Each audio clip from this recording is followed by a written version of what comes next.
Okay, so we are recording. It is December 16th, 7:10 p.m., and we'll call the Economic Development Commission meeting to order. We have a few items on the agenda tonight for our, I believe it's our last meeting of the year, unless we're meeting around New Year's, which I'm going to guess that we're not. So Paul DiGiuseppe is here to talk about a greater partnership with the EDC, based on some of his new I won't say new responsibilities, but some of the new things that he's doing, just to talk about how we can align and prioritize some economic development opportunities within the town. I don't know if we have any updates on the business updates and interests or not, but that's a topic. And then an update on marijuana establishments. And Denise isn't here at this point to talk about the business guide. And if Michael has an update on the business survey, we can talk about that last. So with that, I will turn it over to Paul. Paul, I did share the email that you initially sent to me. I shared it with the group. But if you want to provide just a little background on really, what we're looking to do and how we can partner and kind of move forward with some different opportunities within town. Yeah, thanks, Renee. And yeah, I just wanted to, just add a little bit to that and go over some of the things we've been focusing on. But again, the ultimate thing is trying to work more closely with you all. The timing is great because, you all had a very successful process with the marijuana bylaw. And, it's taken a little while for me, it's been about 2.5 years, but I've been focusing more and more now on economic development, especially with what happened with COVID. It was a real eye opener how far we have to go, to help our businesses. And so part of it is really working much more collaboratively, with you, because ultimately we're all. So anyway, I've been starting to develop more things on the economic development side. I still have my responsibilities with the planning board. I've also been staffed to the zoning board of appeals. However, that I'm going to start to scale back on because much of that is, people seeking variances for maybe they want to extend their garage or their deck.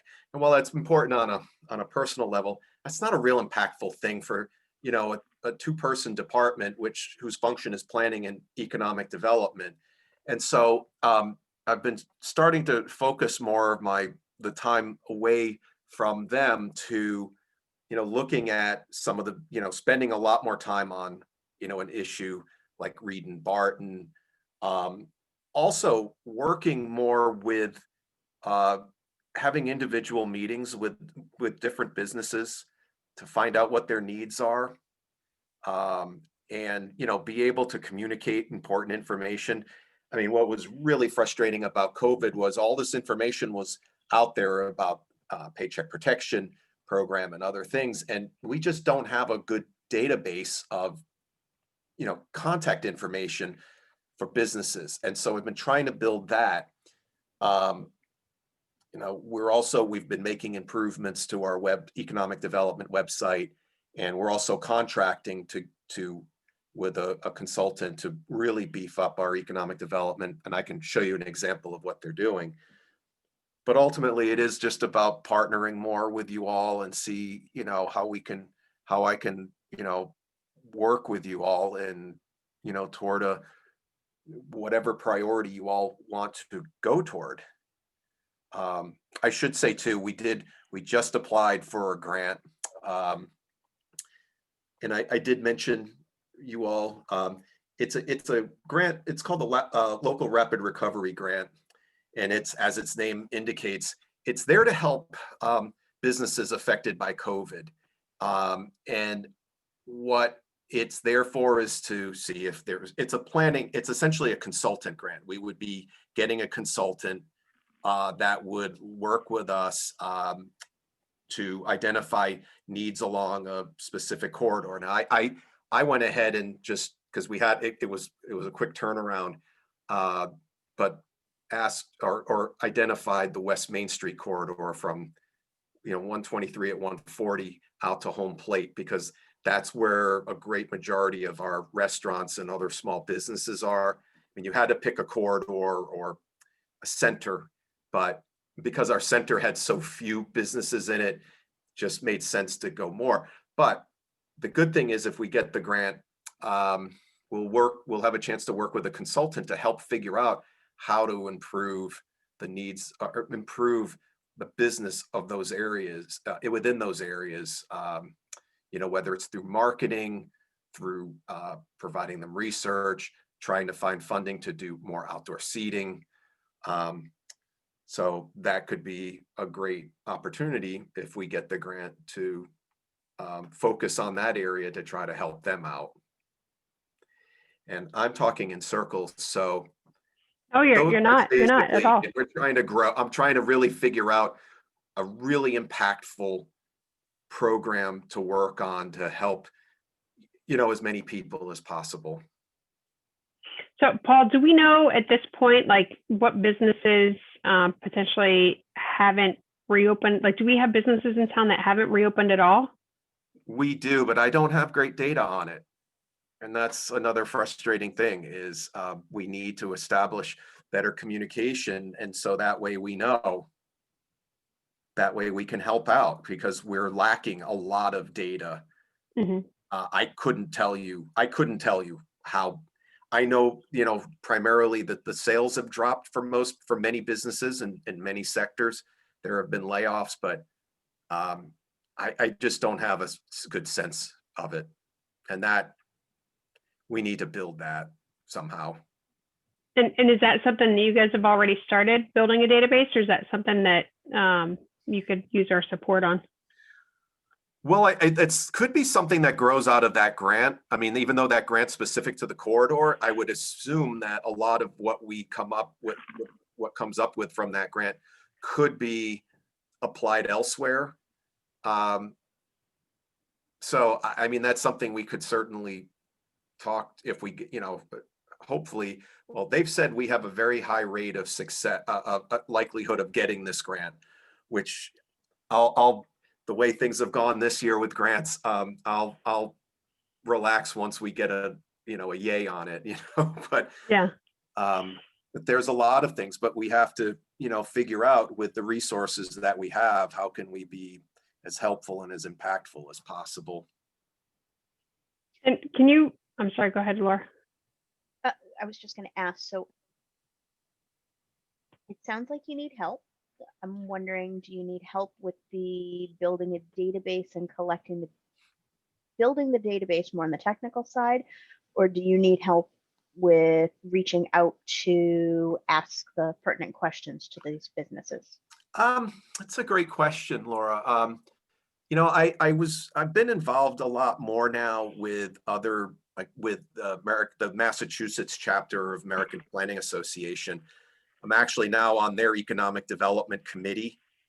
And one of the things, so that's put me in touch with some people in the know, which I want to be able to utilize that resource for the town too. One of the things I've heard from a few people is get out and meet people. The biggest thing you can do is get your name, get out there and let people know that there's, first of all, that there's a face, there's a person they can contact with questions. So, and then also just find out what their needs are. So following that, and maybe there's a way of merging both of those, because once you start meeting, you grow your database. But I would say, based on what I understand, it might be best to really start reaching out more. But I also want to I certainly don't want to be dictating to you all what the priorities should be. I'm really just talking about what I've been focusing on. But if the group goes in another direction, I'll go with you. But folks, yes, Michael. Oh, I'm sorry to interrupt. So one of the things that I don't think we as a group have done, nor has the town done very well, is when you look at kind of advocates for business in this area, the Tri-Town Chamber has always been kind of the resource everyone has gone to. And I know that we actually are welcome to be we're members of that. Right. And I'm wondering if have you reached out to them if they have a database for Norton, or do they have any tools that we might be able to piggyback on? Or is that a proprietary to them just because they're the way their organization's set up? I don't know. So but I've spoken to Kara Griffin. She's great. They don't give us the data because it's proprietary, but anytime we ask them to advertise something, they put it out there. Okay. So they are a great resource there. We also the Taunton Area Chamber also has been helpful. I mean, I reached out to them as well during COVID. They put information out through their listservs. So I've been trying to build up can reach out to different partners and, and pass that information along to businesses, certainly during COVID. And, I made sure once we've done some updates to our economic development page, and we've added links to, 7 or 8 local resources that help with, whether it's business assistance, financing, but we're trying to get information out there to people. And hopefully the improvements we'll make to the website in the near future will go even further than what we've done. Paul, is there a possibility to put like a survey together on the town website? So if we did go to these different businesses, we can just say, can you go here and register? Because we talked about this, guys correct me if I'm wrong, but I want to say at least a year and a half ago. And then we talked about again during COVID. Michael brought up, what can we do to reach out, help the restaurants, see if they know these things. And, it's a great idea, but especially in COVID, if you don't have the information, right? And so we've struggled with that, but I think, maybe now's a good time to figure out how we do that. In fact, we did during probably in April, we put a survey out. I just did it on Google Sheets. And, that's when it was really obvious we didn't have much data. So, we worked with the building department, gave us a database of their permits, which were mostly contractors, but sometimes it was a business. And then both chambers put it out. We ended up with about 25, 30 responses, which wasn't great, but at least it gave us a sense of how they were affected by COVID. I've kept those emails. I gave them the option if they wanted to receive additional information in the future.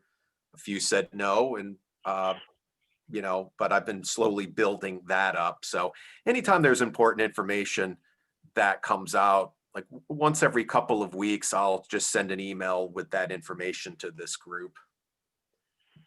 But a survey, it's certainly a possible. So Paul, I'm wondering, so I'm assuming you pulled the business listing from the business listing that we have has all the businesses in town that require a business license. And there's about 900 and something of those. Right. Have you seen that list, or have you? I did, Michael, but it wasn't like it had emails and phone numbers on it, and it wasn't in a form that was readily available. However, I should point out, we are working right now, the company that's helping put our online permitting system, we're going to be putting business licenses up now on Permitize, which is a huge thing for us, because now we'll be able to use Permitize to collect email information, phone numbers, and it'll be in one space. So we are, I should have mentioned that. That's something we're working with our consultant, a different consultant, but the consultant who put Permitize up for us.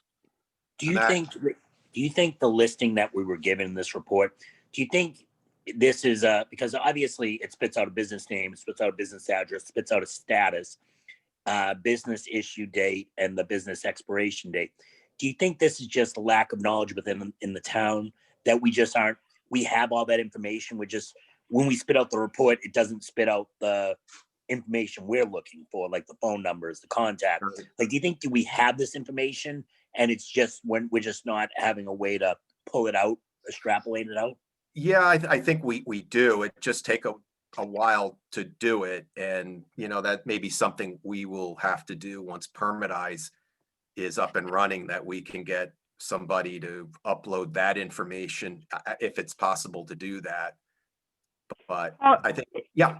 And you should talk to Jen, because she mentioned on our last call, on the last select board call, as we were, because we had to approve all the licenses, and she said she's reached out to those that she hasn't heard from yet. So she must have some sort of a contact list, because she's going through and kind of checking the box as they come in. Maybe she has something that she's maintaining herself. She has the licenses. That's right. If I could also, And of that list, I think there's probably, those are only the VIX and the alcohols and the entertainment type based licenses. I think that's a good start. That's probably a good 75 to maybe it's probably a good 75 to 100 licenses we give out of the 900 businesses in town. Yeah. so if I could ask a question, the business licenses have to be renewed annually? No, I don't think so. It's just a one. It is I don't just think- once they've. I don't think so. Hold on one second. Let me just take a look. Yeah. So it says, let me just look I at think one it here. might, because Joe's incorporated and he's got to fill out something for the town every year. It looks like it's a 4-year license, if I may speak. So I'm looking at this. I'm just looking at the last report that I sent to everyone, which doesn't have any contact, just has the name, address, and then it says 10 December 15, expiration 10 December 19. So it looks like, I sent this out in January. So it looks like they're 4-year they're 4-year licenses. Okay. All right. I was hoping that if you were going to move the permitting process to an online system and they had to do it annually, you could make the survey as part of their annual license renewal and put the information in there and collect it there. Yeah, we do have the ability to attach things to it, so we could. What about the assessors, Paul? Right? I mean, we're collecting taxes from everybody every year. That's where Yeah, I think I got that business report, Renee. Yeah, it's property taxes. I mean, that's property owners. Yeah, I'm sure. I mean, I haven't dived into this as, extensively, but, it may just be that how the information is provided. Because, the system, like the business licenses now, is a pretty old system. And I don't think they were really thinking about, let's put this in and collect it as a database for, whatever purposes we might need to. But again, I would, but we can, I'm going to, ask, certainly, I know I'd asked Jenny before about those licenses, but anyway, I'll follow up with her. I could talk to Denise Ellis and see what she might have. Paul, can you also maybe just run it by the town manager, Mike Units, as well, to ask a legal question? So as soon as we collect data, that becomes public data. And not that I'm trying to hide anything or anything like that, but I want to make sure that we're not just providing a database to businesses to use as a sales tool. Right. And so I want to make sure there's protections in there as well, that, any data or database that you establish is protected information. And there's got to be ways to do that and keep it outside of the loop. But I don't care about the name. I don't care about the address, but I don't want to be where I get concerned is emails and phone numbers. Right. So specifically emails.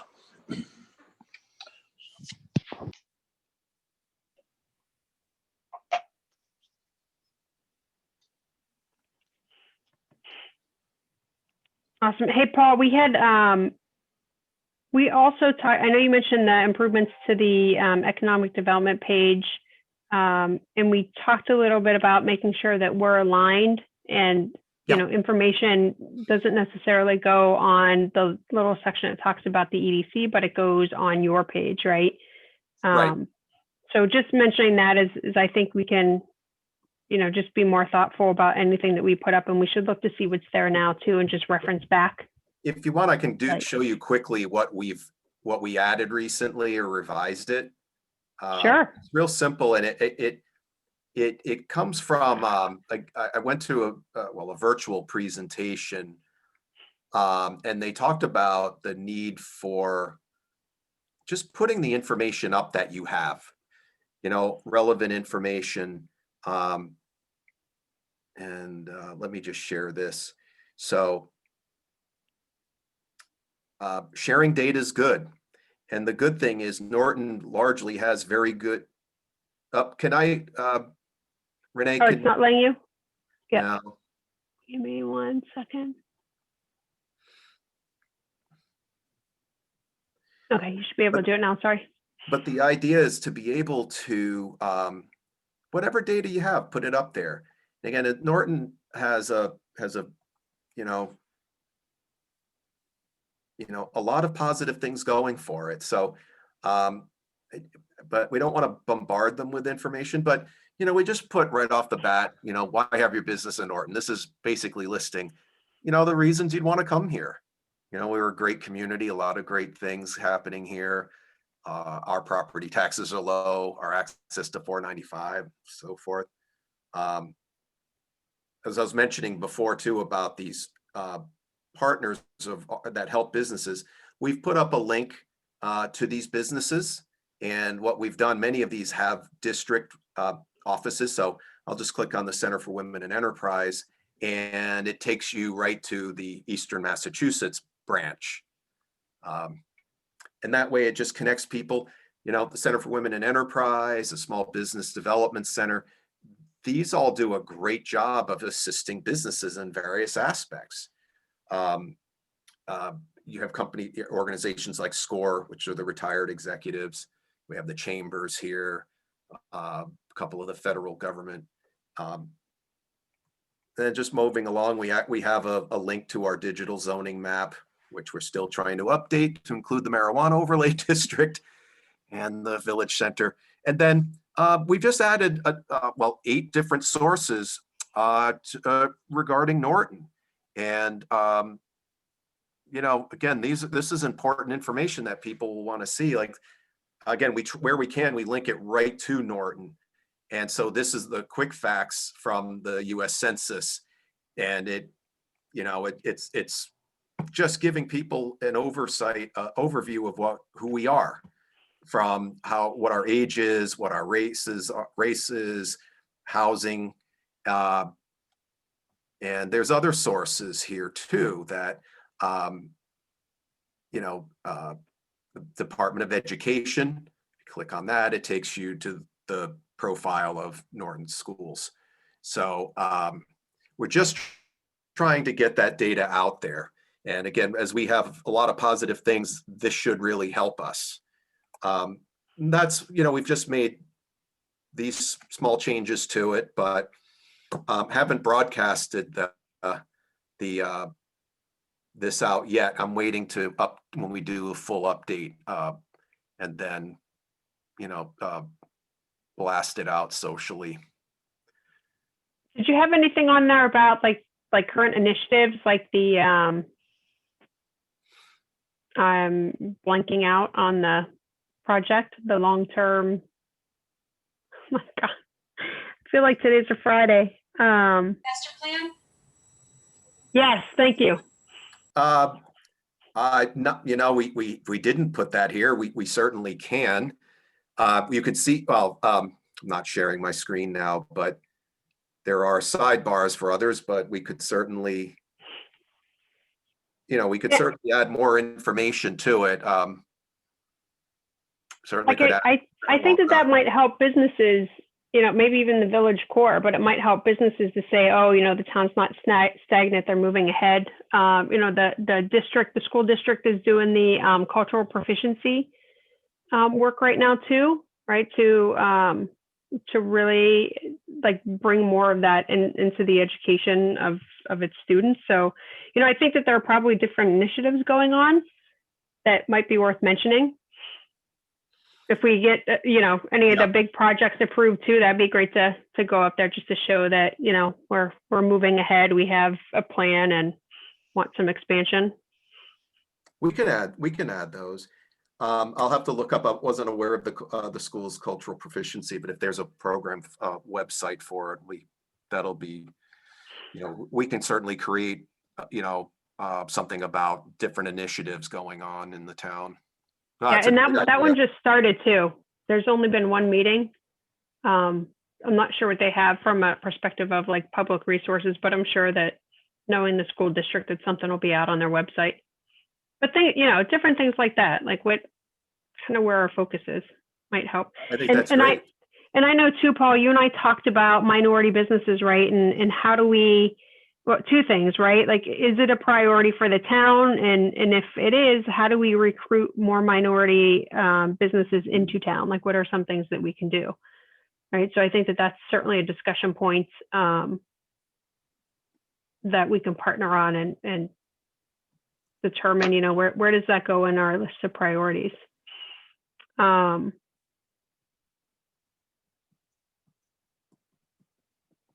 The other Right. thing too, sorry, go ahead. We also discussed not just the business, but recruiting, becoming a more diverse. Right. What does that entail just as a community to be a more diverse place? Again, that's a much bigger issue, but Right. I assume we want to be welcoming to everybody.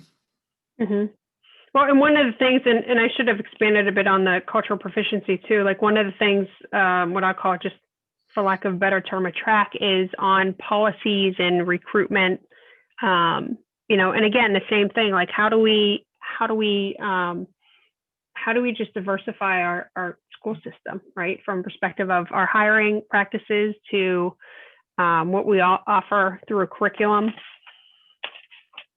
So, and I would see that, I represent the select board on that. And like, one of my things obviously is I'm thinking of how do we take those learnings and incorporate them, on the municipal side too, right? So that we have efforts moving forward across the town.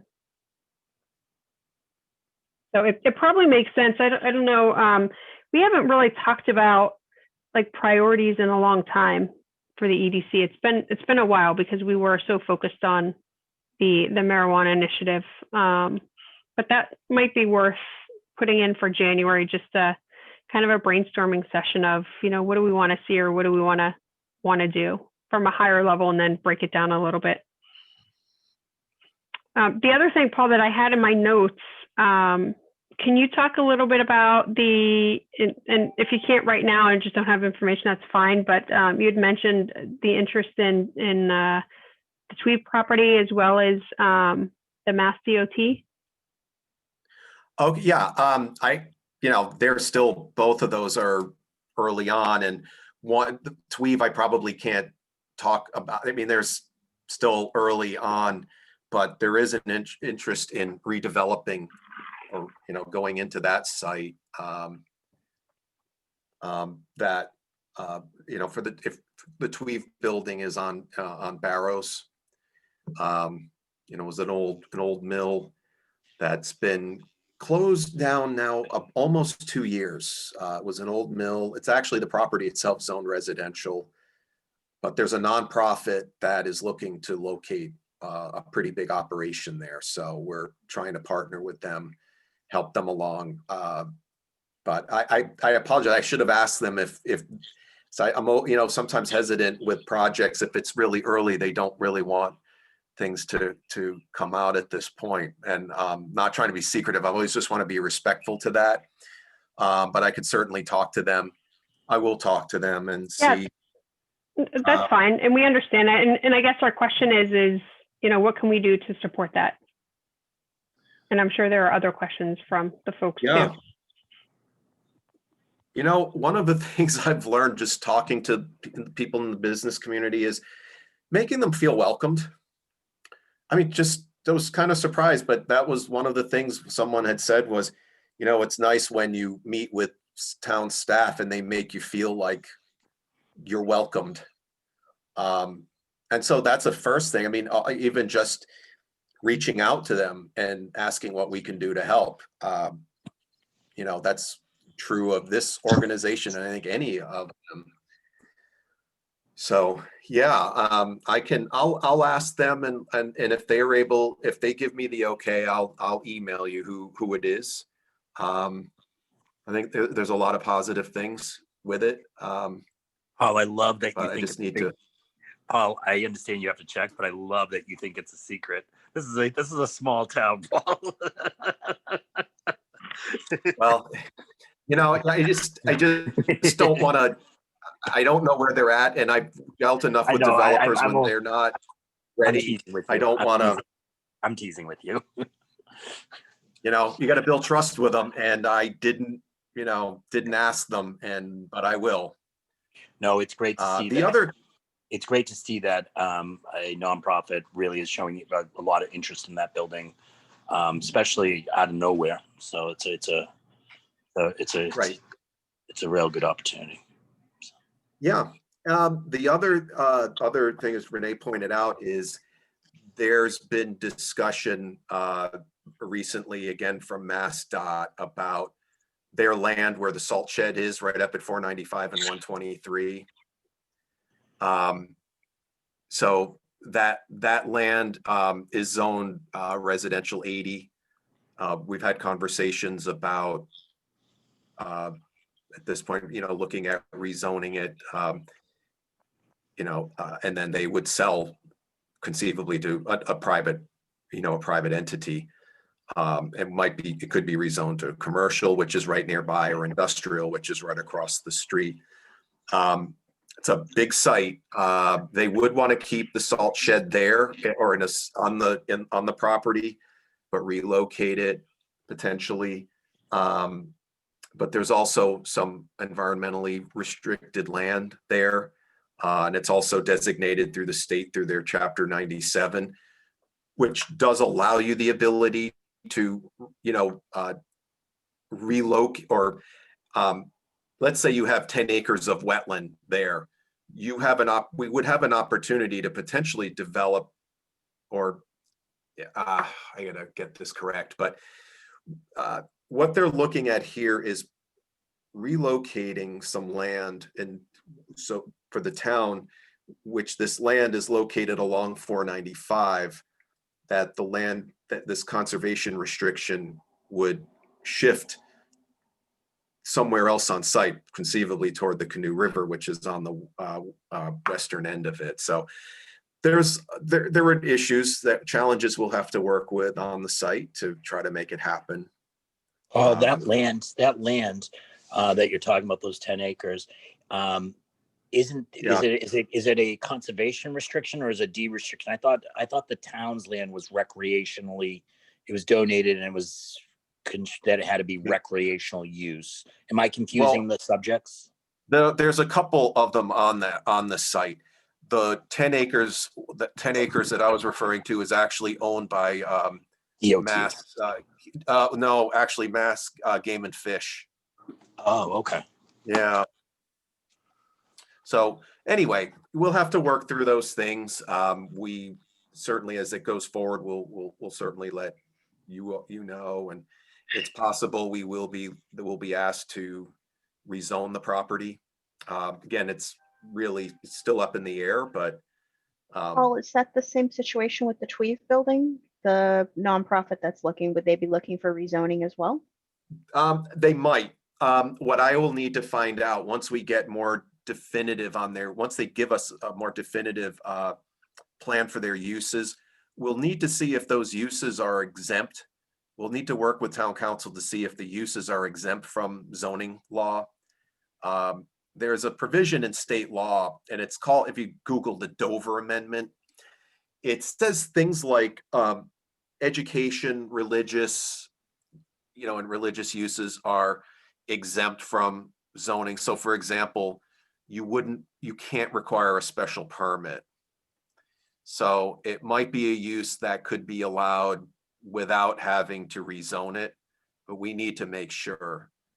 But they haven't given us enough details for us to go to town council and ask the question. but they know, we told them that, and they're, we're working with them to try to get that list together and try to resolve it as soon as possible. Is the building itself on that property usable, or is this a tear down and rebuild? The Tweef property? Yeah. Yeah, no, most of it, there's there was a portion of it that burned. There was a Yeah. fire. Right. It's not that portion, it's in the back, and it's will have to be renovated, but it is usable. Structure sound. Yeah, structure's sound, so. Yeah, and in fact, one of the things we've, when you come across information, it's, I'm getting more and more, but a state agency, the Mass Office of Business Development, has a program where they will help reimburse, I think, up to 10% of the cost to renovate an abandoned building. So, I pass that information along to them, and, if it goes forward, it might make sense for us to at least partner with them in some way to try to get that funding or some other funding sources. Is that like grant related, Paul, or is it more just a general application? I believe, I don't, it's not a grant. I think it is just a general application. If you're moving forward, it's there to try to help promote the renovation of an abandoned building. Yeah, in fact, that was, I should show this to you. I thought this was, I saw this at the Mass Planners meeting we had recently, and we had folks from the Mass Office of Business Development, and there is this great guide. We put it up on the website, and we got it out, but it's from Mass Hire's BizWorks. It's a resource guide for businesses. And the great thing is, if you just go to page 3, which is their table of contents, if you're a business, you can see right away if this document helps you. There's information on recruiting and hiring, training, layoff aversion, and it tells you about the programs. I mean, that's awesome. Yeah. So got a couple thanks from businesses when we shared this. I mean, this is, great stuff that, when we see it, let's get it out there.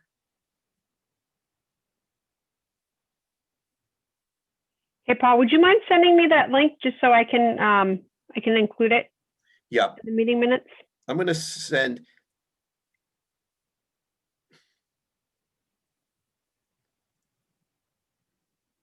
Yeah, and I'm going to send you something else. There was another workshop I had attended, and it was by an economic development group out of Connecticut, and they were talking exactly about these things, about what should a town do, a municipality do to help promote businesses. And I'll send you the PowerPoint because I just thought that was so spot on.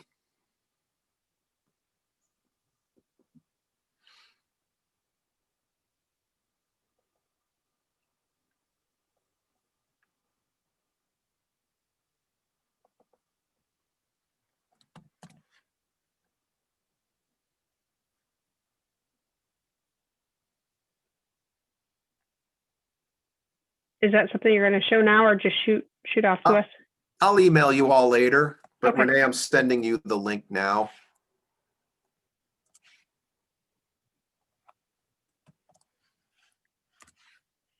I'll just make sure after this meeting, I'll get everyone. Or unless Renee, you want to, you know what? No, I can. You know what I can do? I can't do it now because I'm not on the right PC, but I can respond to it with everybody's email, Paul, and then you'll have that, and you can just respond with the next set of info if you want, just to make it easy so you don't have to dig. I just sent you both. I actually just sent you both documents. Okay. In the email. So one's an attachment, one's a link. But it's good stuff. And when we have our planning association meeting, we tend to meet every 2 months. And whatever we get, I want to pass along to you. We want to make sure we're getting we want to hear important information, for people on our committee. But I think that could end up being good information for the commission. Right. Yeah, I agree. So, Renee, can I just ask a question? So, Yeah. Paul, one of the things that Renee mentioned was us possibly doing a planning workshop. And I think this is a great idea, just to try to dig down and find out some projects that we should be looking on that would help businesses in there. How do you see, do you see yourself possibly maybe helping facilitate that? Do you see maybe a member from the planning board also being on that? Like, how do you envision? I'm just popcorning on you. It doesn't mean that those people have to be there, but you want to try to get as many ideas and stakeholders in this as a whole to try to give us some direction, as well as maybe kind of working. It would also help facilitate working with other boards, right? A perfect example is now that the planning board has successfully rezoned the downtown village core. What's the next steps, right? What can we be doing? Is there anything the EDC can be doing to help kind of forming what? Because we know that we saw the presentation and what the vision is, but I'm not sure, and you probably have it, of what the steps are to get there, but is there something we could be doing to help that, right? So I think that's it. I think, Renee, you hit right on a good point, because I think we haven't talked about our goals or other planning. And I think that would be very, very helpful. I think it would help re-energize this group, and I say re-energize, you guys did amazing. You guys did an amazing job. This group did an amazing job getting the cannabis bylaws and then shops there in place. But I think for the next great thing, I think that would help re-energize this group. But I don't know. I would open it up to everybody else on kind of comments on what I just said. I'd love to have other people participate in like a brainstorm session, right? But if not, there's even an opportunity for us to do it, and then to go in front of the planning board or go in front of any other groups. Yeah. Right. But I think it's twofold, right? The planning board sees a lot, and it'd be nice to just kind of have that open discussion of like, where do we see the town going? And I think a lot of it came out in the master session, Paul. Like, you probably have a lot of that information, and maybe we take from there too and incorporate that into the discussion and the objective setting. Yeah. Because you've done a lot of work and had many sessions, so that's we heard from the community. It'd be nice. Well, Mike, to answer one part of your question about the village center. Again, that grant we've applied for, that we would apply along West Main Street. That would certainly be another way of implementing toward the vision for the village center, even though this goes beyond it. But again, trying to help those businesses, help market those businesses, help create a brand for the area. That is there's a number of buckets that we have to help the village center. Now, we've accomplished one with the rezoning. We're about to accomplish a big one with the completion of the sewer project. But, if we're able to get this other done, the good thing too about this grant, they want projects done quickly. So it's not something, the planning process will be fairly short, but they've got to be recommendations that we're ready to get implemented quickly. So it's not, going to town meeting to get funding for something. It's, we make, changes to our, something much easier, changes to the website, helping advertise things and that sort of thing. But I think, there's good, we have good people on the planning board, and I would put in zoning board of appeals as well. Their function isn't typically long range, right, but there are some very sharp people on the ZBA as well. Yeah, it's funny because when I look at things in the world of Michael Careful, I always wondered why on Route 123 and Route 140, why we still have those zoned as village village core, right? I mean, village, not core, I'm sorry. What was it? Village Commercial. Village commercial, right? Which would mean that commercial makes sense to me, but I would love to see us, more focused on the getting less housing development on some of the core commercial ways, right? To try to make it more of a commercial base versus any residential. But like I said, that's obviously those things are not done by the planning board. I don't want to make it sound like we're taking that on. There's plenty of people, and it's decided in town meeting. Right, but this group could, you have a number of things that you could choose from, and one could be, Renee, you had mentioned taking a closer look at Mansfield. I think you were looking north of.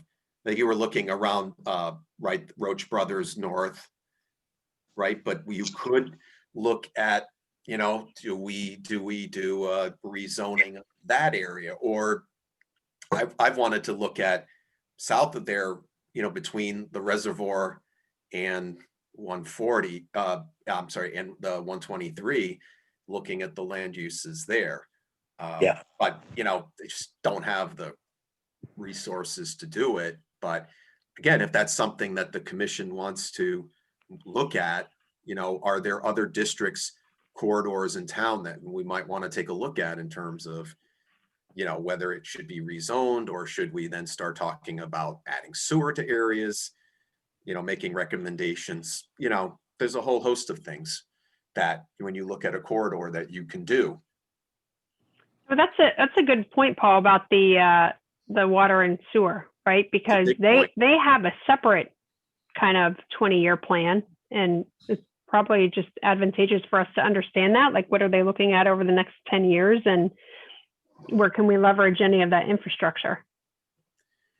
Well, yeah, it's again another goal of mine, which is still on a whiteboard, but it's on the whiteboard. But it's aligning our land uses with sewer, particularly. Sometimes water too, but we don't have, most of 123 and most of 140 do not have sewer on it, and that caps a lot. Bog Irons is always the great example of this, because they were limited in their expansion because they didn't have the ability to expand because of the septic system. So hopefully when the sewer gets connected, that issue goes away. We have to work with them on parking. But water and sewer combined are considered to be big growth generators. And, if we were to look at, Mansfield or 123 and start figuring out what would be areas that we think could benefit from, different zoning standards, and would it make sense to think about, working with water and sewer about connecting sewer to these areas, or water if needed, if those are areas we're targeting, for growth. In fact, the regional Serpent has, they have what they call priority development areas map that I think this was like 2013 the last time they did it, but they worked with the town to identify areas where the town would like to see growth. So 123 was targeted, 140, Reed and Barton was, but we might want to look at that map and see, do we concur with it, or is there something within that area that's already been defined that you all might want to look at more closely? You said that's already been shared, Paul? Yeah, that's right. I can get that to you. If you wouldn't mind. I mean, we can always reach out to them. No, I've got it. We have a good relationship with water and sewer. Yeah. Paul, I personally like the land on 140 behind the apartments. That's right now conservation deeded land that was supposed to be used for the dredging, but was not going to be used for that anymore. I would love to see if there's a way to kind of see if we could recapture that land and develop it. That'd be great commercial land right on the reservoir that possibly could be developed. Yeah. And Michael, it's interesting you say that too, because when Paul and I were talking, you guys remember when we were doing the marijuana overlay and there's that section up by like the Mansfield line? Yep. And it looked like it was built out with like a couple cul-de-sacs and they had like that's the land I'm talking about. Yeah. That was for, I thought that the land for the other was down more by the Jasmine Gardens. I thought it was farther down. No, I could be mistaken, Renee, but I'm almost positive that land right now is under conservation. The land that you're talking about, the cul-de-sacs, it's conservation land that was deeded, and they were supposed to be drudging, using that whole area as drudging area. So yeah, I mean, I could be wrong, but I believe I think I was on one of the master plan workshops, and Jen was on, and I think she confirmed that. Certainly, there's some great property right around the reservoir. Yeah, I mean, and the workshop I was on, that was one of the that seemed like to be a theme that they were looking for a signature, trying to find a signature for the town. And what kept coming up was the reservoir, the natural resources, seemed to have been the theme that just kept being played over and over again. So, I mean, you know, the town has opportunities in different parts, and you know, finding those and finding the one that we'd like to spend, just like you did with marijuana. You focused hard on that one initiative, and it took a lot of time. So too would be whatever you all want to pursue. All of these things we're talking about take time, but they take focus. So, and you all were laser focused on marijuana. So there's a whole lot of things we can do. Just have to pick. Paul, do you think like overall that one of the struggles would be on the zoning? Like, so, and I think about, you know, if we continue to have town meeting, I mean, we only have a couple town meetings a year, so it's really hard to like get things moving forward. Like, do you see that as being one of the primary challenges, is that for a lot of this, if we wanted to offer it up for economic development, that we would need to look at rezoning initiatives? Well, yeah, anytime you rezone, there's never a guarantee.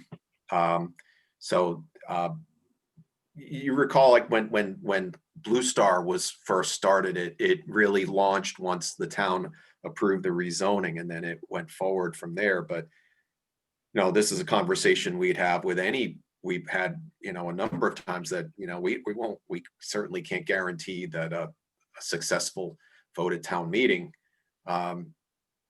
You know, but it's one of the challenges, and you know, not just that, but you have to time it. You know, our next town meeting's May, unless someone calls a special. So,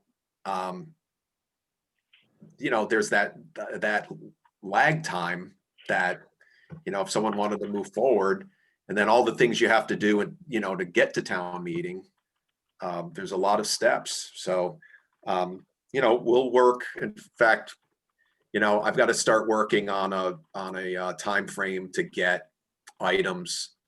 You know, if we have potential rezonings, I want to follow the path we took to get village center core and marijuana approved, which means we might need to start showing the planning board in January some potential if the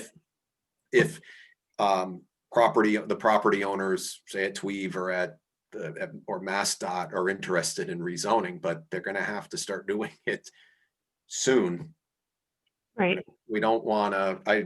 Do not ever want to make the mistake we made a year ago, and not give it enough time in the front end of the process to let it run itself through. So we did this with, you know, village center core and marijuana, and you know, fortunately, Renee, you know, when both projects went, you know, the board had plenty of questions, Right. and then when by the time they saw it to transmit it to town meeting, it went through pretty quickly. So I'd rather, you know, pay me now than pay me later. So Yeah. that's a long way. Michael's smiling at your quote there. Pay me now, pay me later. I'm in on a pay me now, pay me later. You know, Paul, I appreciate you coming on tonight, and you know, I think, you know, I think the work you're doing is incredible. I think it's a lot of, I don't think the town people understand the amount of work that you're doing for the vision and the future of our town. And I just wanted to say thank you. Thank you for all that. I mean, it's really, I think it's, as you can see, there's a lot of opinions in town. So, I mean, and they're all valued, but I think you're doing a great job, and kind of, you know, are you just 2 years now? You got to be close. 2.5. 2.5. I mean, you've done I an amazing appreciate job. it, Michael, but I definitely have to do a better job. And part of that is, you know, getting help from folks. But I need to do much better, you know, and it's, again, I take it personally because you just want to see good things happen in the town. You know, I mean, it's a great place, and you know, we just want to, you know, see positive things. Make it even better, you know. And there's ego. I'm not going to deny it. Nobody, you know, I've been rejected, you know, on the grant applications. You know, that ego, but you know what? You got to get up the next day and go, okay, what's the next thing we can do, and just keep going. And hopefully, you know, we're going to get something, but it's got to be an important thing that can help, you know, help the town. Oh, like I said, I know the work that you put in, and I just wanted to say thank you. I mean, I really did think, coming from Austin, that you were going to move us to Get Weird Norton of campaign here. So, but you haven't done that yet. So. Keep Norton weird. That just sounds wrong. Keep Norton normal, right? You're right. Exactly. No, I mean, part of my job is to live, but big part of my job is to listen to people. You know, planners just they shouldn't be leading you know, what the public tells us. We lead a process, but you know, this isn't the 1940s and 50s anymore. And it's running a process where you get the public to really tell you what they'd like. And then you have to do your job to make that happen and communicate their needs. So. Well, I think you have a lot of valuable information, and I certainly appreciate you coming to us and, you know, offering and wanting a better partnership, because we have, you know, the conversations come up with us about, okay, what do we do now? Right. We did this big initiative, and now what's our next step? So I think it's a perfect opportunity. Well, I want to be a resource too. Again, if you guys have a need for anything, I'll do my best to find it. Again, when I come across material, I'll get it out to you. You know, I want to do what I can to be a resource for you all, and go, you know, and just help out. Understand. Yeah, there's a lot to do, but I think there's a lot of good opportunity. There's a lot. There's a lot of choices. There's a lot of good things. You know, I mean, fortunately for a town like Norton, you know, we don't have like big issues of poverty. That comes back to hurt us in some ways, because we've lost out on some grants because our numbers are too good, and the state is very, you know, they're prioritizing what they call gateway communities. You know, places like a Brockton or a Fall River, which have a lot of issues related to poverty. And so they're, you know, towns like that will tend to beat out now on grants. But again, I have to do a better job on getting the grants prepared, and then put them out there, and find things that we can get that we will have a really good chance at getting. Mm-hmm. Eventually, Paul, you're going to get one approved, so don't. Well, never mind, I'm not going to say, but But one thing too, that one of the things that will help us with grants is getting letters of support. Like right now we have that coalition around the Reed and Barton building, and I'm hoping that as we go forward with applying for grants there, they will write a letter. And as we go forward with anything, not just to help write support letters, letters of support, but maybe if we're looking at West Main Street, maybe there's a group that starts there that says, well, we've got some actions we can do here. We're going to beautify this area. Here's a plan that we'll do to beautify it. They can run with it. So the more we can build partnerships, the more we can achieve. I think that was well said. Awesome. Well, hey, I know that this is a busy week for you with the night meeting, so don't want to keep you here all night long. Anything else from the group or Paul? Anything that you had on your list that we haven't talked about? Paul, did Dan Rivera at all, or anyone reach from his off?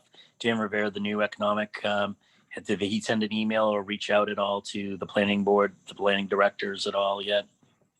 I don't know who. I don't know. So Dan Rivera was just appointed the new state economic development. I think this past week he's the former. Yeah, I mean he is the mayor of Lawrence. Lawrence. Oh, right. Okay. I do remember he was. He just got appointed. I wouldn't be surprised if he hasn't even taken the office yet. But it'd be if he hasn't reached out to you, it'd be a good chance to, he's looking for friends. I would imagine. So might be worth just a blind email, and maybe he'll say, "Hey, oh yeah, Norton." Look it up on the map and realize it's not in Western Mass.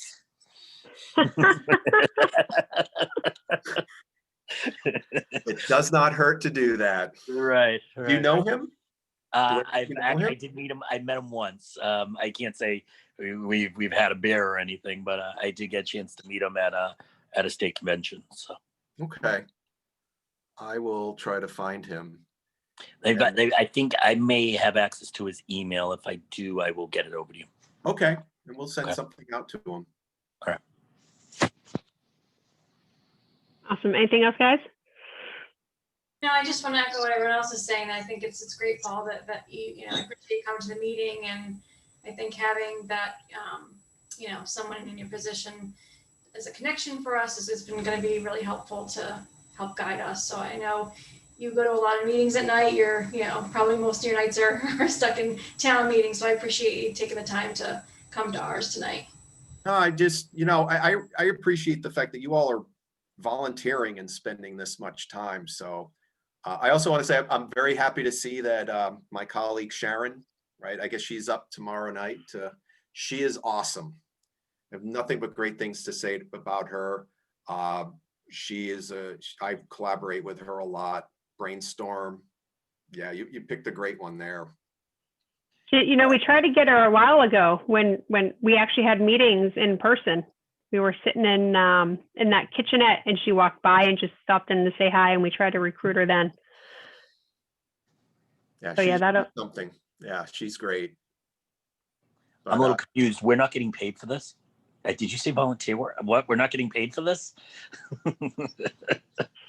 You are. You get all the thanks from the folks in town and other elected officials.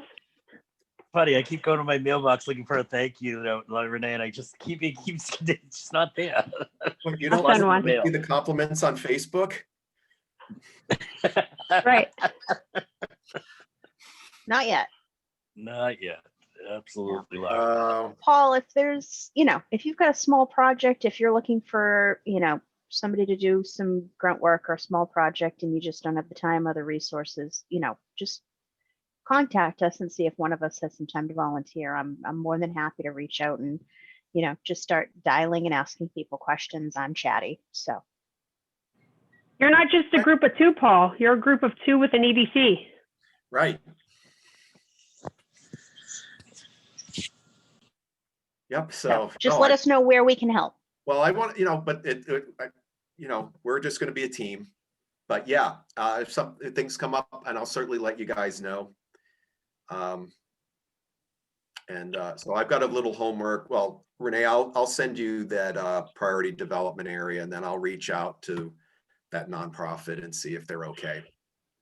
Okay. Yeah, that sounds great. And hey, Paul, before you drop too, if I can just skip for a second over to the marijuana establishments. I don't know if you've received the latest update, but so right now, Solar Retail Norton, well, as you know, Paul was kind enough to moderate their community outreach on Monday. It was riveting. I was impressed at actually how many people were there, but at the same time expected there to be more people. And I don't know if that's a product of people didn't know or, I think about the multiple questions and comments and people who were really vocal early on. So I was surprised not to see most of those folks involved. I thought it was a good presentation by Andre, and he's just waiting now. There's this confirmation form that the CCC has that needs to be signed. Alex had sent it to me from Exit 10, and I was about to sign it, and then I read one of the things. I'm like, this isn't me, like this is Mike, because it's about like ongoing communication from the CCC on changes in the regulation. So I know that's sitting with Mike right now, but as soon as Andre gets that back, Solar Retail will apply for their provisional HCA. So is it provisional or provisional? So hopefully you'll see something come through the planning board in due time. Michael, you're muted. So I guess along those lines too, as we're getting ready, I think it might be a good idea to do a refresher training with the planning board somewhere in the winter, particularly focusing on the special permit provisions of that. I've reached out to town council too, so she might be able to help. But I'm also Nick Iafredi, our building commissioner, has been reaching out to the state building commissioner to get information on his end about permitting these types of facilities. I've also collected a number of special permits from some of the towns around us that have approved marijuana facilities, except I foolishly, I forgot about this, but I contacted the planning department in Fall River and asked them for their special permit for their, I got sent to the mayor and then I got sent to their town council. And I was like, oh, that's right, the mayor. I didn't remember that. And but anyway, I have a handful of special permits. You have to take a look at them. I mean, obviously we're going to have to follow our bylaw, but we're trying to get ready. And I think we should just get the planning board, more comfortable with the bylaw. So when we're, ready to go. And conversations I've had with Andre, as we do with any project, we'd like to see before they submit, so that for the town departments to review their proposed projects, the site plan and the special permit, so we can advise them, what needs to be changed or what looks good. So everyone at the town, including the fire department, conservation, can all be comfortable with the project and get familiar with it, and then go to planning board after that. So they're working on it. But we want to stay ahead of this. Yeah. I can put. Paul, sorry. Go ahead, Michael.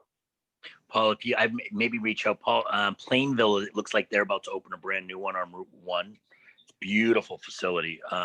Used to be an old restaurant that overlooks an old, looks like an old reservoir or so forth. But it looks like they might be open, and they may just maybe a little easier than some of these big cities to maneuver around.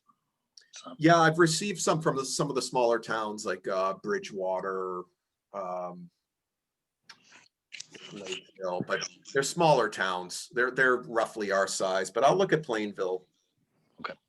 I'll reach out to they just hired a new planner there, I believe. So it's an opportunity to get to meet them. Yeah, absolutely. Yeah, Sorry, and Paul, whenever that's okay, Michael. You were talking earlier on mute, so I figured it was probably something like that. But whenever the planning board's ready to do that, like we're more than happy to go through those items. And I would definitely recommend for Amy to be there, because one of the things that we talked about that we intentionally didn't put within either the HCA or the bylaws was around the odor mitigation, right? Because she really talked about the planning board's role in that, and her expertise, not so much on the retail side, but on the cultivation side. So it would be good to have her there because she's well versed in it. Right. So I've put that on our radar. So we'll just, we'll coordinate that and just Sure. have a good, I view it as a refresher training Yeah. for them. However we, whether we just go through it or think about some scenarios, but odor will be an issue for sure. In fact, had an email the last couple of days. And in fact, I think Jack was also involved, but a person looking to buy a property in Red Mill I think the property is right at the border of the overlay district. And they're asking, does that mean they could have a grow facility? I'm like, it could, if they're within the hashed area, they could. And, odor was the issue that this person was concerned with.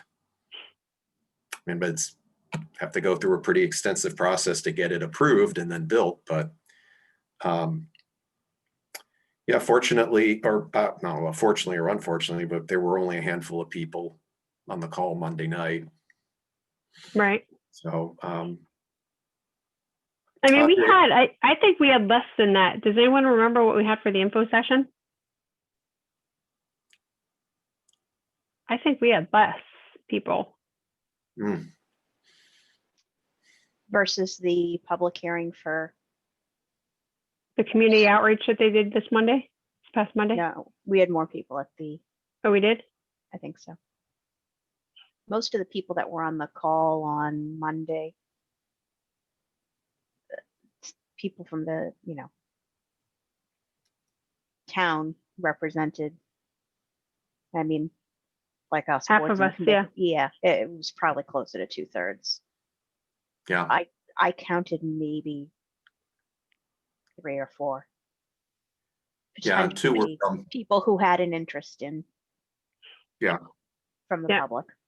Yeah, 2 of them were from New England Ice Cream. Anyway, but we'll get that, we'll start to get that training together. Okay. Yeah, that sounds good. I'm looking forward to it. I mean, anything we can do to get them prepared so that, we can minimize whatever timeline we all have in our heads, right, will certainly help. So we'll do what we can. Done. Get to a decision quicker. Yeah, exactly. Well, and I think it'll help ease, some of the uncertainties too.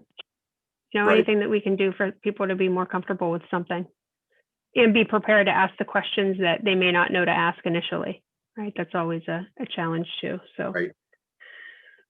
It's a new space for us. So we can only learn from it. So, okay. Well, hey, Paul, I don't think there's anything else unless you want to stick around for the rest of our meeting. I don't anticipate it'll be much longer, but certainly appreciate your time. And thank you again for reaching out. Well, and again, I hope that I can, attend all of your meetings. Yeah, I was actually just thinking when you said that, I'll put you on as an alternate, and then that way you get them. And if you can come, that would be great. And if we can, line up some specific agenda items beforehand, that'll be even better.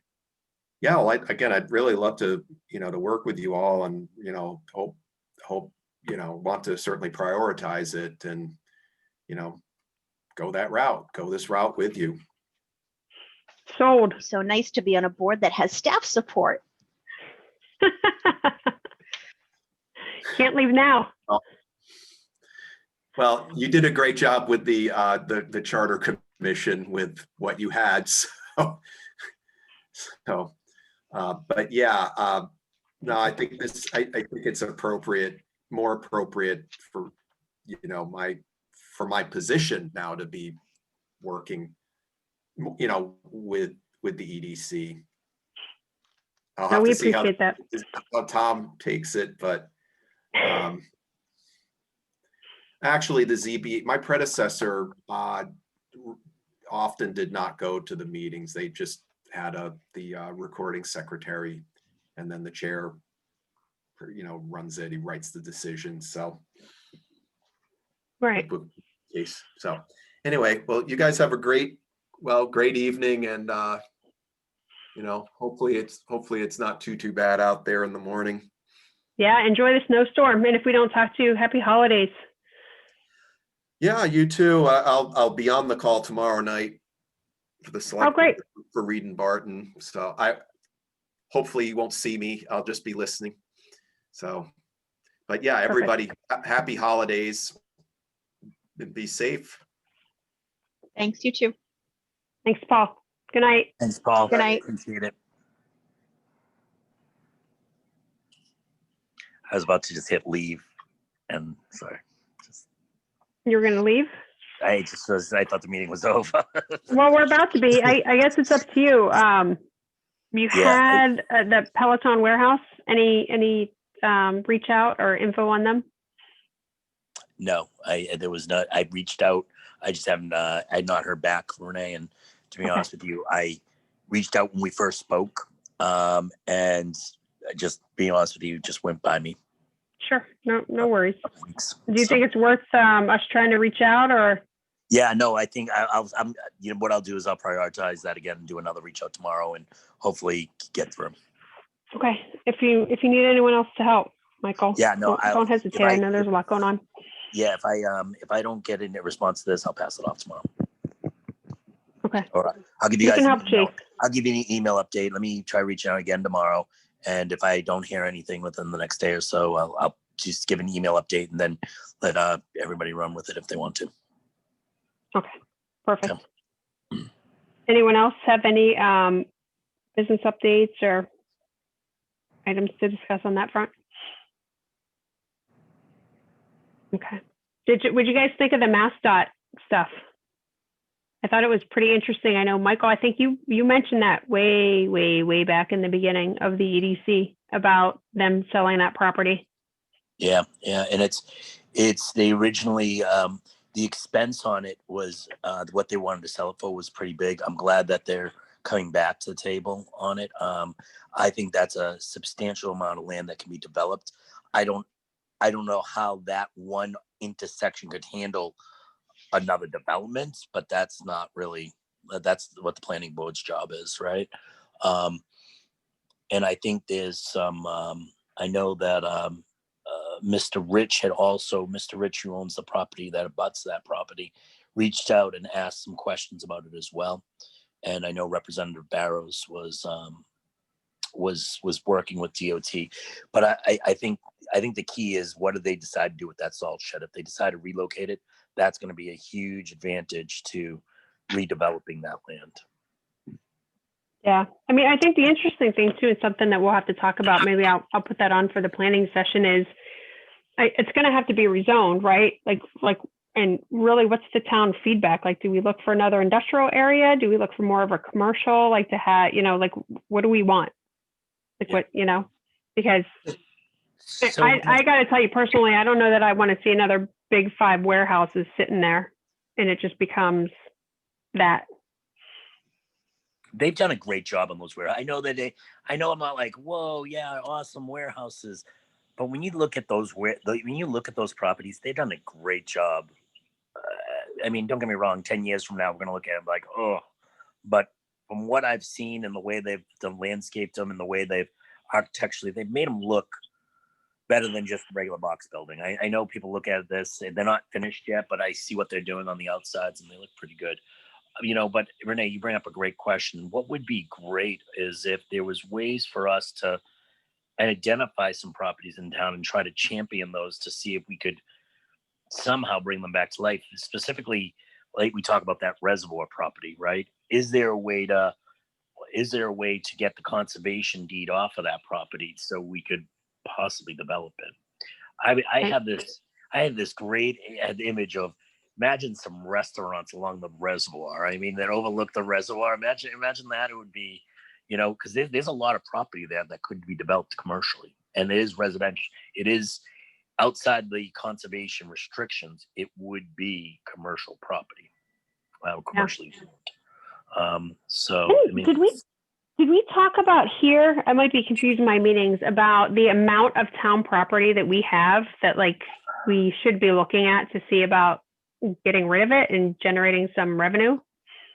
Well, I Was had that that yours? list from Jen that I think I shared with you guys a while back that had which, you know, what land we owned and which, you know, what the different, I guess, what types of lands they were, like what if some of them were, they had to donate it, so they had to stay conservation area. You know, quite a few are sort of in that category where they were donated with the intention of making them conservation area. And that usually can't be changed, but you know, she gave me a very detailed spreadsheet of like every single property and to forget what the different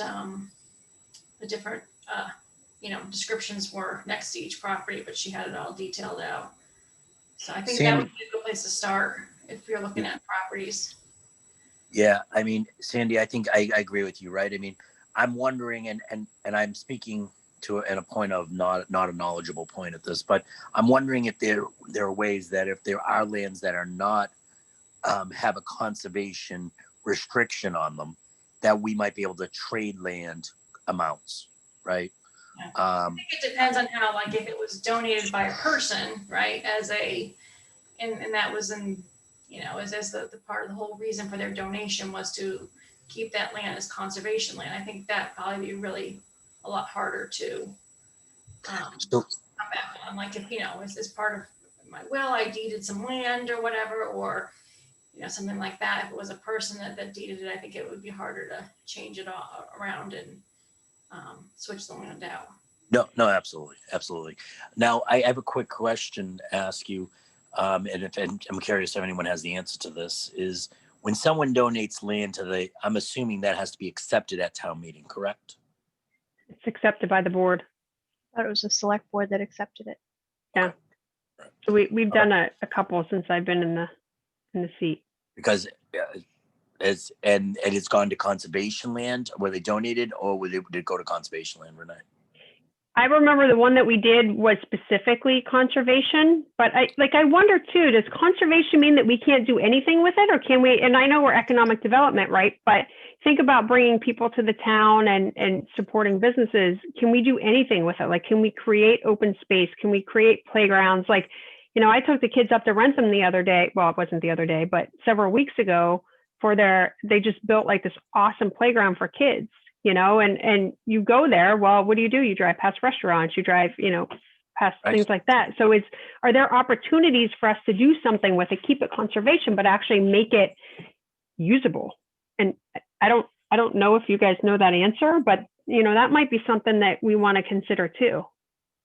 Right. I mean, yeah, I know Jen's working on the boat ramp for canoes and those kinds of things. You know, I still go back to, and I know you guys have looked into this in the select board, the getting a boat ramp in an area, you know, where it can actually be motorboats. I mean, both for those people in the neighborhood that are being impacted, and also just, you know, if there's no access to the reservoir, then those businesses, it's not as much of an asset, right? If you have access to it in different ways, both motorized boats and non-motorized, I think then those restaurants and those shops and those businesses along there would be more successful too. Right. I mean, I think we're all in agreement that I would rather, if there was a way to, I know she's got the grant money to try to make the boat ramp in the back of that property of the launch. But that's not going to be a motorized. That's obviously it's not deep enough to do a motorized boat there. I personally would rather see that land sold with a commercial restriction to a commercial property, and use that money to try to buy, you know, for lack of other locations, the silver property on there where we could actually do a motorized boat ramp. I that we could do both basically canoes, motorboats, just have really a conservation land, because the idea that that property, which is a key commercial property, has a house that we're renting out, that the town owns, that is renting out, that we really can't make it a boat ramp, a true boat ramp. That land, it seems underutilized. Maybe that's the best way to say it. But Michael, I remember part of that conversation too is that the reservoir overall is shallow. So it wasn't necessarily, I don't remember it being necessarily that spot. I remember it being the entire res, right? Where No. they didn't recommend putting a huge boat ramp in for. Well, there's certain access Area. points, like by well, obviously where it is now, right, where in Juniper, but there's also by the Jasmine Gardens, right? That's that area there. I think, Michael, I think when you were talking about that other property, that's also pretty close to that same area where it would probably be deep enough, right? Yeah. I mean, so Renee, I mean, I've taken my boat. I have a 22-foot boat. I've taken it out onto the res. And yeah, don't get me wrong. If you're not careful, you could beach the boat, but there are certain, the backside.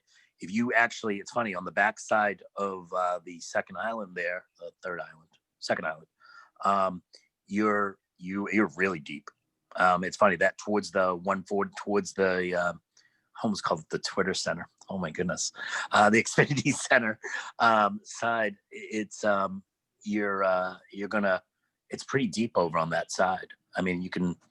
I'm not arguing that point. I just remember that I thought the Fish and Game or the state or whoever came out to do the survey essentially said, like, there's no area in the res where we could put this big boat ramp, and these were the reasons why.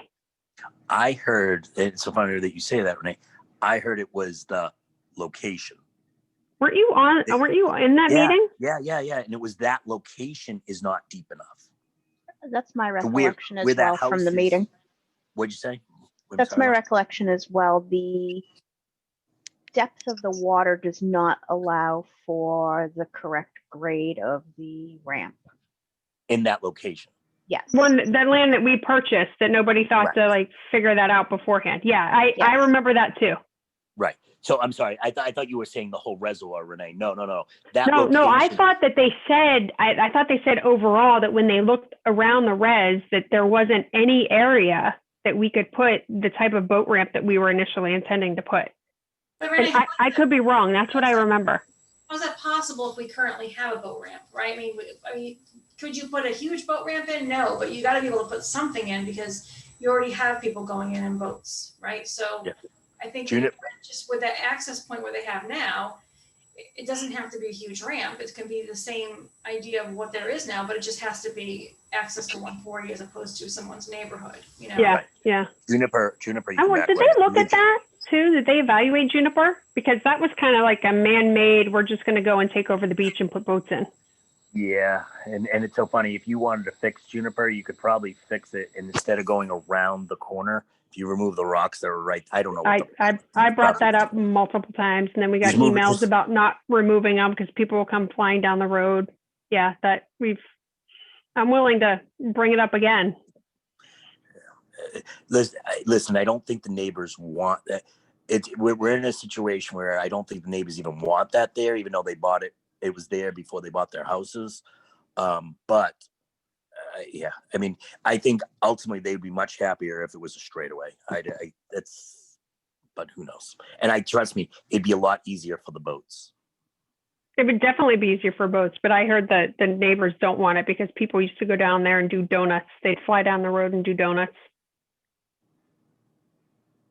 It was, I think, a select board member at the time that had those big rocks brought in, if I remember correctly. Anyway, I know we're completely off topic, but maybe something for discussion about, I don't know if it's worth having Jen come to just talk to us about, what are potential opportunities for those lands and see if we could somehow tie it into, our overall goal. Well, what I think, maybe even before bringing Jennifer in is possibly just identifying the lands. Like maybe we take a look at the geo maps and say, okay, these are 5 maps, find out what the deed restrictions are or conservation restrictions are, and then have Jennifer in, talk to her about them and say, what are the challenges that to try to do this, or is there any way that we could replace current non-conservation restricted lands with that land, right?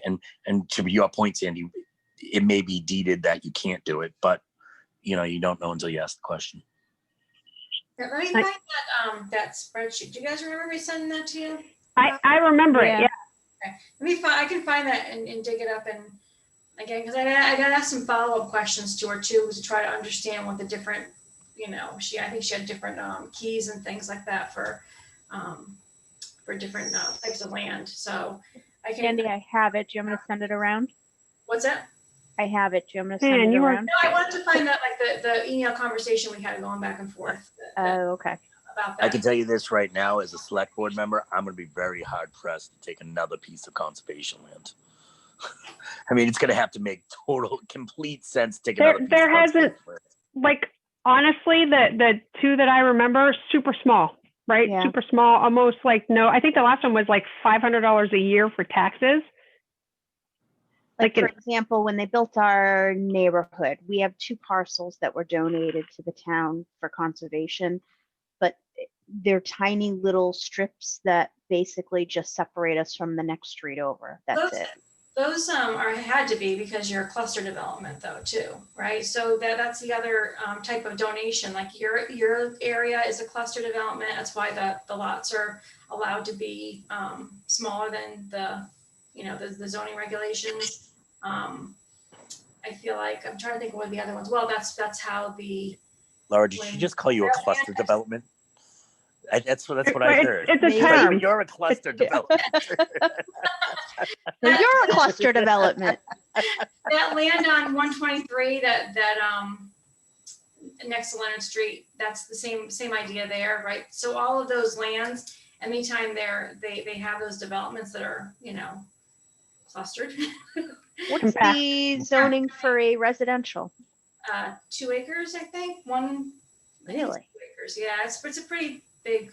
So any of those new developments that you see that have, an acre or less are usually that was the condition that they had to use to do that. Yeah, the way it was explained to me by the builder, and of course this is a builder looking to sell, it was these lands are going to the town as conservation land, so they can't be developed. So, you won't have somebody popping up in your backyard. Right. That again, that's part of the whole regulation of being able to build. He used it as a selling point. Yeah. Well, it is. It is. Yeah. Right.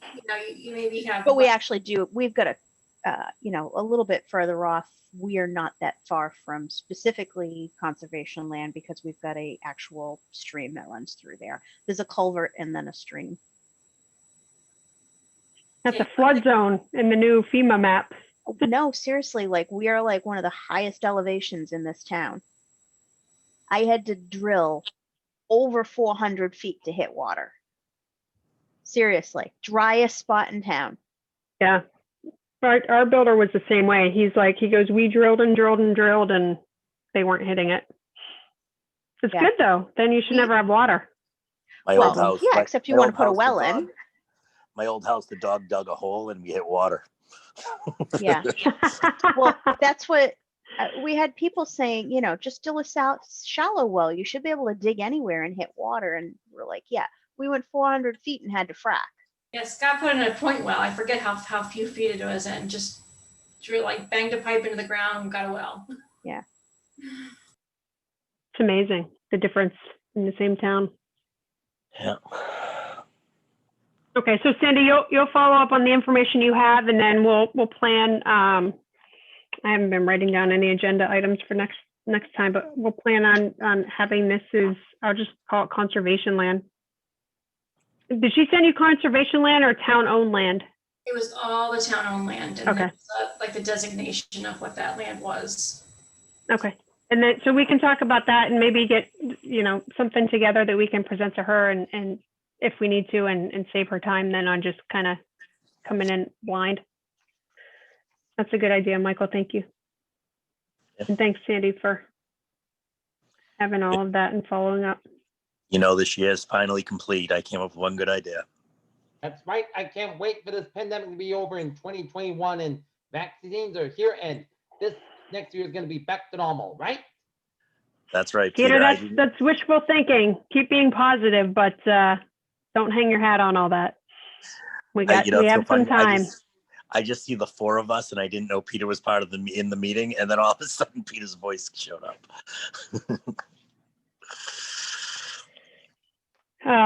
Okay, anything, Michael, on the business survey? I'd be lying if I said I did anything with it. That's okay, you don't have to lie. And Denise isn't here for the business guide, and I'd be lying if I said I actually reviewed or put together any meeting minutes to send out, since nobody got any. It is, trust, I think about it all the time, but when I think about it, I'm like, I'm way too exhausted to like go through meeting minutes. It's there though. It was my goal to close out the year, at least with the August one, but I didn't make it. It's just been a crazy, crazy month. And then some. Any other topics for discussion? Next meeting, I put on here the 13th. Are you guys fine with that? January 13th? I'm pretty sure it's, actually, I'm not sure now why I selected that date. I'm assuming it's one of our, normally, I'd have to go on my calendar. Normally. Renee, would that be a select board meeting week or no? Because I'd like to do it. So no, it shouldn't be. Okay. You'd like to do it so it's not, is that what you said? Yeah, preferably. Yeah, this week it only is because our normal meeting was the 24th for the select board. So this is 4 weeks out. Okay, perfect. And what I might do in the meantime too is just send a note to everybody. Maybe I can get like some ideas for, what we should focus on. And I can put them together and we can at least have a baseline to start the conversation next time we meet. If you guys do want to meet the 30th though, I'm not opposed. Actually, yes, I am opposed. Can we just do it the 31st? I mean, that'd be awesome. You want to do it at like 11:30 so we make sure that we're on 4/2021? That'd be awesome, Renee. Yeah. I could tell by Miss Parker's face that she would not be at that meeting. Oh, I will, but I'm not going to be in any. Well, no, I won't. I'm going to be asleep. I'm going to be honest with you. I haven't seen a New Year's in years. Really? What? I fall asleep on the couch. As for me, I'm going to stay Almost, up till midnight. probably 5 years running now. We had a couple years where we set the alarm for 11:45.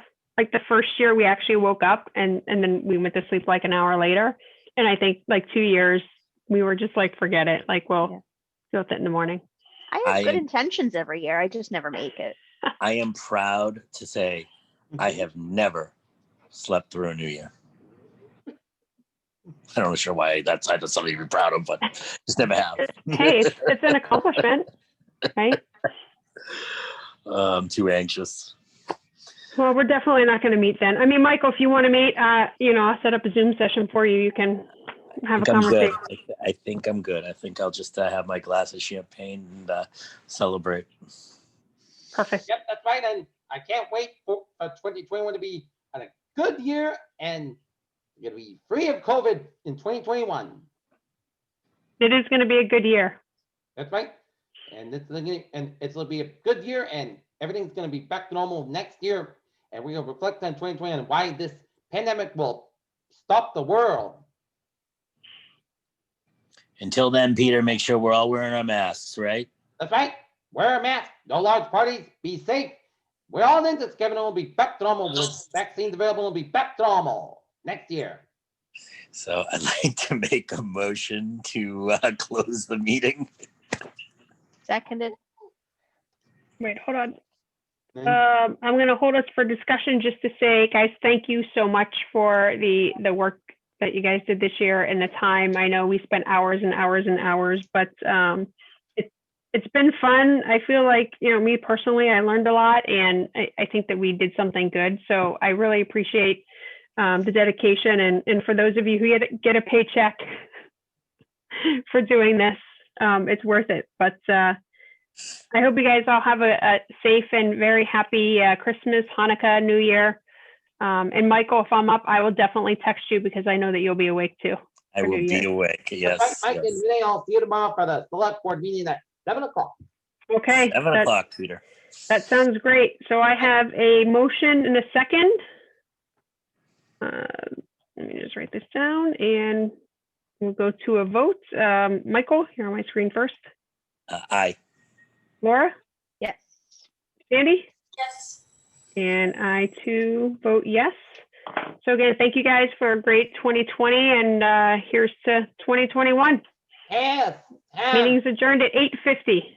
Have a good night, everyone. Good Take night. care. Night, Renee, Good night. Lauren, Mike, and Have Sandra. a great night. Happy Good night, holidays. everybody. Good night.